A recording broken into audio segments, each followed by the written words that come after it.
Alright, so in a nutshell, in the previous video we created these empty MD files that you see here, and we used the Gatsby source file system plugin to pull this data into our GraphQL data layer.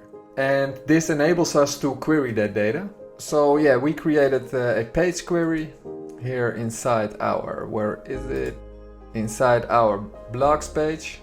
And yeah, currently we only show this stuff here. Let's zoom in a bit. So the file names, we only show that. So yeah, in this video it's time to fill these bad boys here, these MD files, with some data. And we start with something that Gatsby calls frontmatter. Alright, but what is frontmatter? Well, it is just some metadata or some extra information about our blog.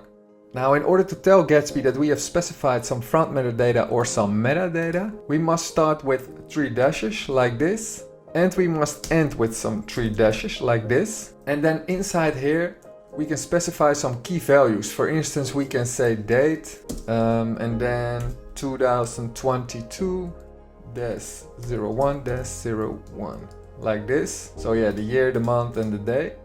And then we can also specify a title in here like this, and then we give it the title My First Blog Post. Alright, so this whole part here can be seen as frontmatter data, and yeah, Gatsby recognizes it via the triple dashes that we see here in the beginning and that we see here in the end. So yeah, let's quickly do this also for the other 2 blocks. So let's go to the second block. And then we simply do dash dash 3 times the dash and also in the end like this. And then we specify a date, let's say 2022-01-04, something like this. And then we specify a title like second blog for you. Alright, now let's copy this. That makes it a bit easier to also do it in the last block. And then let's change the date to 08. And let's change the title to something like Don't Forget the What's Up blog. Alright, so all our blogs now have some frontmatter data, but we still have a problem, because currently our Gatsby site pulls these data files that we see here, these MD files, into our GraphQL data layer, which we configured, of course, via the, via the file system plugin that we see here. However, Gatsby doesn't know how to process these MD files. So these files are more or less placed inside our GraphQL data layer, but we cannot do much with it yet because our Gatsby site does not know how to process them or how to parse the data inside these files. Now, in order to fix this, we can use a plugin called Gatsby Transformer Remark. And yeah, as specified here, we can simply install this plugin via the following command. So let's do that. So let's go to our terminal. Let's create a new tab. And then let's execute this command that we see right here.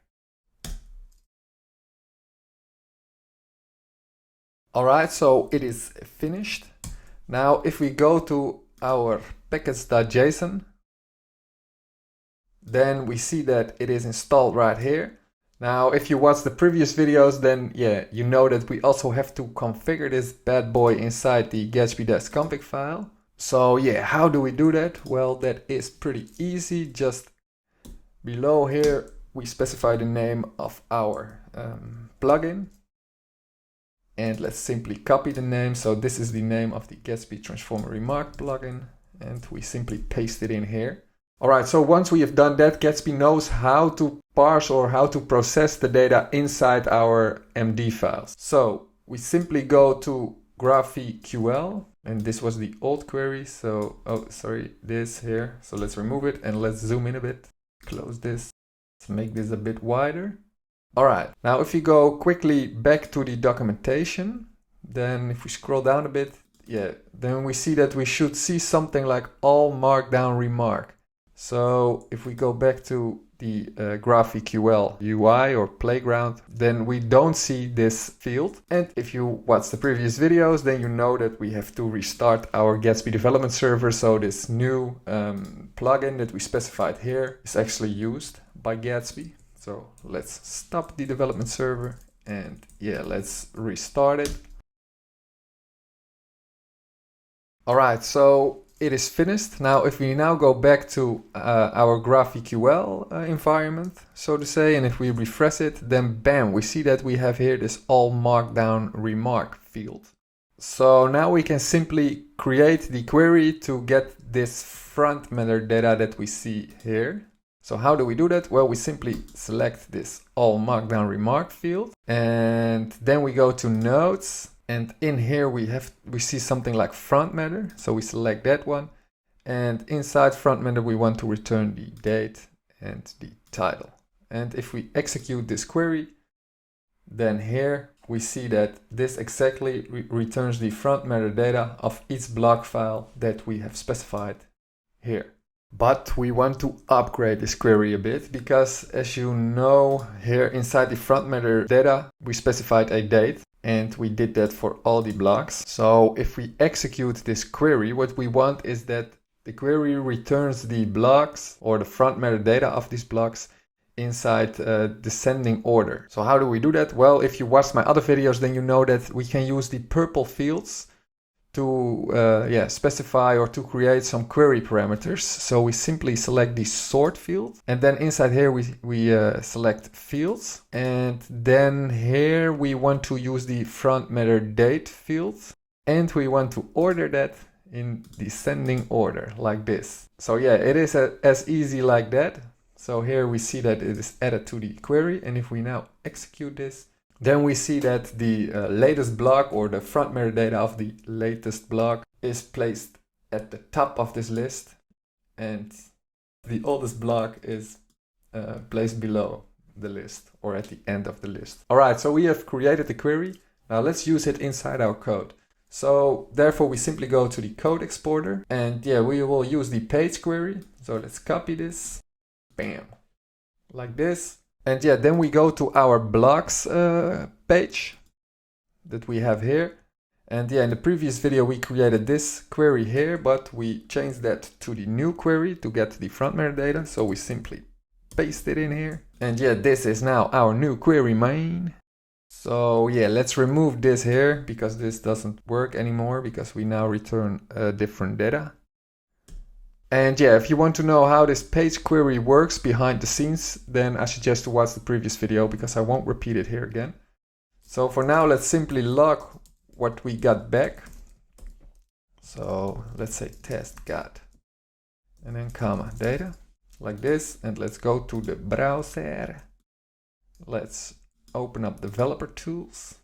Let's go to the console and let's refresh, and bam, we see that we get the frontmatter data of all 3 block files. All right, now let's actually use the data that we that this query returns, and we specified here. Now let's actually use it. So we can say curly braces because in here we want to use some JavaScript code. So we can say data and then all markdown remark. Let's actually copy it. That is easier. Let's copy it from here. So that all markdown remark. And then we want the nodes, this one here. So let's say dot nodes, and then we simply loop over all the nodes like this. So we do that via the map function. And yeah, then basically here we return a new div like this. And then inside here we specify an h3 element. And in here we place the node.frontmatter.title, and for the date we will use the date field, and we change this to P and also here to P. Now if I go back to the browser and I refresh it, then we see something like this. And yeah, here we see the date, and probably it uses a black font color. We will change that later on. Actually, let's change the styling now a bit. So let's go back to the code, and yeah, let's give this a class name of, let's say, classes.blogpost, like this. And for the styling, we will specify this whole part here, also inside a div, which we give the class name classes.blogpost. posts, I mean. We close it, and this part we copy that and place it all the way here. Now if we now go back to the browser, we see an error because we have to create a CSS file for this. So inside our styles folder we create a new file which we give the name blocks.module.css. And yeah, again, in this video we don't focus on the styling, so I already prepared this a bit. So let's do the magic trick. Bam! So this is our styling. Yeah, I will place the link to the code in the description so you can view the CSS code if you like. And then we go back to our block, and yeah, inside here, in order to use the CSS file that we just created, we must import it like this. Import everything as classes from /.styles and then blocks.module.css like this. And if I now go back to the browser and I refresh it, then we have something like this. And that doesn't look good, so I have to fix this a bit. So one moment, please.